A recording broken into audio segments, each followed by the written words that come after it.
ഓണക്കാലം ആഘോഷമാക്കാൻ ഒട്ടനവധി ഓഫേഴ്സുമായി നിറം ഫാബ് എത്തിക്കഴിഞ്ഞു. സ്റ്റൈലിഷ് ആൻഡ് ട്രെൻഡിംഗ് കളക്ഷനായി ഇനി വേറെ എങ്ങും പോകണ്ട.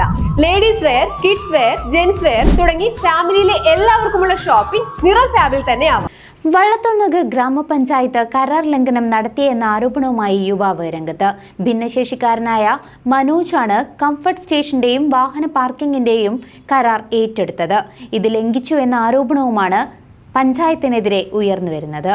വള്ളത്തോൾ നഗർ ഗ്രാമപഞ്ചായത്തിലെ വാഹന പാർക്കിംഗ് സ്ഥലവും കംഫർട്ട് സ്റ്റേഷനും കരാറിലേർപ്പെട്ട ഭിന്നശേഷിക്കാരനായ മനോജാണ് ചെറുതുരുത്തിയിൽ നടന്ന വാർത്താ സമ്മേളനത്തിൽ വെച്ച് പഞ്ചായത്തിനെതിരെ രംഗത്തെത്തിയിരിക്കുന്നത്. 2025 ഫെബ്രുവരി മാസം 20-ാം തീയതിയാണ് മനോജ് 1 വർഷ കാലാവധിയിൽ വാഹന പാർക്കിംഗ് സ്ഥലവും കംഫർട്ട് സ്റ്റേഷനും കരാറിൽ ഏർപ്പെടുന്നത്. എന്നാൽ ഈ കാലയളവിൽ മനോജ് ഏറ്റെടുത്ത് നടപ്പിലാക്കുമ്പോൾ പ്രതിദിനം 150 രൂപ മാത്രമാണ് തനിക്ക് ലഭിക്കുന്നതെന്നും കരാറിൽ ഏർപ്പെടുമ്പോൾ ചെറുതുരുത്തി ടൗണിലെ അനധികൃത പാർക്കിങ്ങുകളെല്ലാം ഒഴിവാക്കി വാഹനം പാർക്കിംഗ് ഈ സ്ഥലത്തിലേക്ക് മാറ്റിത്തരാമെന്നും Vallathol Nagar traffic regulatory chairman കൂടിയായ പ്രസിഡന്റ് പറഞ്ഞുവെന്നും ഇതിനൊരു നടപടിയും ഇതുവരെ ചെയ്തിട്ടില്ലെന്നും നിരവധി തവണ പോലീസ് സ്റ്റേഷനിൽ പരാതി നൽകി പോയെന്നും എന്നാൽ അവിടെ നിന്നും തനിക്ക് വേണ്ടത്ര പരിഗണന ലഭിച്ചില്ലെന്നും പറഞ്ഞാണ് മനോജ് രംഗത്തെത്തിയത്. എൻ്റെ പേര് മനോജ് എന്നാണ്. 20/2/25 തീയതി ഞാനും വള്ളത്തോൾ നഗർ പഞ്ചായത്ത് സെക്രട്ടറി കൂടിയിട്ട് ഒരു കരാർ എഴുതി ഒപ്പിട്ടു, പാർക്കിംഗ് ഏരിയ ആൻഡ് കംഫർട്ട് സ്റ്റേഷന് വേണ്ടിയിട്ട്. അത് പ്രകാരം എനിക്ക് അവർ തന്ന രേഖ, ചെറുതുരുത്തി പാലം തൊട്ട് വെട്ടിക്കാട്ടിൽ സെൻറ്റർ വരെയുള്ള അനധികൃത കച്ചവടം കംപ്ലീറ്റ് പാർക്കിംഗ് ഏരിയയ്ക്കുള്ളിലേക്ക് ആക്കുകയും ചെറുതുരുത്തി പാലം തൊട്ട് ചുങ്കം കയറ്റം വരെയുള്ള കടയിലേക്ക് വരുന്ന വാഹനങ്ങൾ ഒഴികെ നിർത്തിപ്പോകുന്ന കംപ്ലീറ്റ് വാഹനവും പാർക്കിംഗ് ഏരിയയിലേക്ക് ആക്കി തരും എന്ന വ്യവസ്ഥ വെച്ചിട്ടാണ് ഞാൻ ആ കരാറിൽ ഏർപ്പെട്ടത്. പഞ്ചായത്തിൻ്റെ വിശ്വാസം കൊണ്ട് ഞാൻ എല്ലാം സമ്മതിക്കുകയും അത് പ്രകാരം കിട്ടുന്ന പൈസയുടെ 50% പഞ്ചായത്തിന് കൊടുത്തുകൊള്ളാമെന്ന് പറഞ്ഞുകൊണ്ടാണ് ഞാൻ ആ പാർക്കിംഗ് ഏരിയ എടുത്തത്. കറണ്ട് ബില്ല് തൊട്ട് എല്ലാ സംഗതിയും ഞാൻ അടയ്ക്കുകയും വേണം. എന്നാൽ 20/2/2025 തൊട്ട് ഇന്ന് വരെ ഒരുവിധ കാര്യം പഞ്ചായത്ത് എനിക്ക് വേണ്ടി ചെയ്തു തന്നില്ല. ട്രാഫിക് റെഗുലേറ്ററി ചെയർമാനായ ബഹുമാനപ്പെട്ട പഞ്ചായത്ത് പ്രസിഡന്റിനോട് എത്രയോ പ്രാവശ്യം ഞാൻ ആവശ്യപ്പെടുകയും ഒപ്പം തന്നെ രേഖ വയ്ക്കുകയും ചെറുതുരുത്തി പോലീസ് സ്റ്റേഷനിൽ എത്രയോ പ്രാവശ്യം കയറി ഇറങ്ങുകയും രേഖ വയ്ക്കുകയും ചെയ്തിട്ടും ഇവരാരും എൻ്റെ ദയനീയാവസ്ഥ പരിഗണിക്കാൻ ഉണ്ടായില്ല. ഞാൻ അവിടെ ഒരു പണിക്കാരനെ വെച്ചിട്ടുണ്ട്. അവന് ഡെയിലി 400 റുപ്യ ചെലവും കൊടുത്തിട്ടാണ് പണി എടുക്കുന്നത്.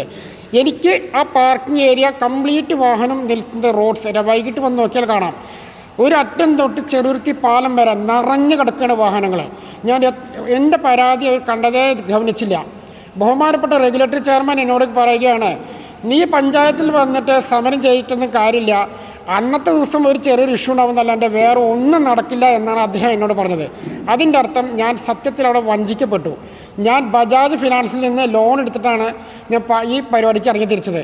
ഇപ്പം എന്താ എൻ്റെ അടവ് തെറ്റുകയും എനിക്ക് എന്ത് ചെയ്യണമെന്ന് അറിയാത്തൊരവസ്ഥപ്പെട്ടിരിക്കുകയാണ്. ഞാനൊരു ഭിന്നശേഷിക്കാരനാണ്. ഈ പണിക്കാരന് പൈസ കൊടുക്കാനില്ലാത്തതുകൊണ്ട് ഞാൻ എന്ത് ചെയ്യണമെന്ന് അറിയണില്ല. ഞാൻ ഒരു പെയിൻറ്റ് കടയിൽ കൂലിപ്പണി ചെയ്യുകയാണ്. ആ കൂലിപ്പണി ചെയ്യുന്ന ആ പൈസയാണ് ഈ വ്യക്തിക്ക് ഇപ്പോൾ ഞാൻ കൊടുത്തുകൊണ്ടിരിക്കുന്നത്. പഞ്ചായത്തിന് ആ ടൈമിൽ പൈസ കൊടുക്കും വേണം, ഈ വ്യക്തിക്കും പൈസ കൊടുക്കണം. ഞാൻ സത്യത്തിൽ വല്ലാത്ത സാമ്പത്തികമായി ഞെരുക്കത്തിലായി. ഗതി കെട്ടിട്ട് ഞാൻ ബഹുമാനപ്പെട്ട ഹൈക്കോടതിയെ സമീപിച്ചു. ബഹുമാനപ്പെട്ട ഹൈക്കോടതി എന്ത് പറഞ്ഞു വെച്ചാൽ, ഇവർക്ക് ഉടനടി പഞ്ചായത്ത് സെക്രട്ടറിക്ക് ഹൈക്കോടതി നോട്ടീസ് അയക്കുകയും 4 ആഴ്ചയ്ക്കുള്ളിൽ അതിന് വേണ്ട കാര്യങ്ങൾ നിങ്ങൾ എന്താണ് ചെയ്യാൻ പോകുന്നത് എന്ന് ഹൈക്കോടതിയെ അറിയിക്കാൻ ബഹുമാനപ്പെട്ട ഹൈക്കോടതി ആവശ്യപ്പെട്ടു. അവരാവശ്യപ്പെട്ടു, ഞങ്ങൾക്ക് ചെയ്യേണ്ട കാര്യങ്ങളെല്ലാം ചെയ്തു എന്നാണ് പറഞ്ഞത്.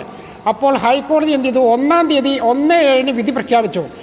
എന്ന് പറഞ്ഞാൽ 5-ാം കക്ഷിയായിട്ട് ബഹുമാനപ്പെട്ട ട്രാഫിക് റെഗുലേറ്ററി ചെയർമാനെ പ്രതി ചേർക്കുകയും അദ്ദേഹത്തോട് ഈ പറയുന്ന ചെറുതുരുത്തി പോലീസ്, PWD എല്ലാവരും കൂട്ടി എനിക്ക് 2 മാസത്തിനുള്ളിൽ കംപ്ലീറ്റ് കാര്യം ക്ലിയറാക്കി പാർക്കിംഗ് സെറ്റ് ചെയ്ത് കൊടുക്കണം എന്നാണ് ബഹുമാനപ്പെട്ട എന്ത് റേറ്റ് വെച്ചിട്ടും വേണ്ടില്ല അത് ചെയ്ത് ഈ വ്യക്തിക്ക് വേണ്ട സഹായം ചെയ്ത് കൊടുക്കണമെന്നാണ് ബഹുമാനപ്പെട്ട ഹൈക്കോടതി എന്നോട് ഇവർ കോടതി കൊടുത്തിരിക്കുന്ന നിർദ്ദേശം.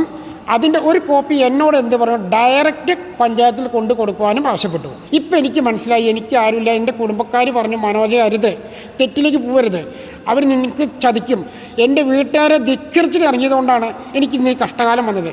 എനിക്കിനി ആത്മഹത്യയിൽ എൻ്റെ വേറെ വഴിയൊന്നുമില്ല. ഞാൻ അത്രമാത്രം സാമ്പത്തികമായി പരാധീനതയിൽ പെട്ടു കഴിഞ്ഞു. News desk CCV.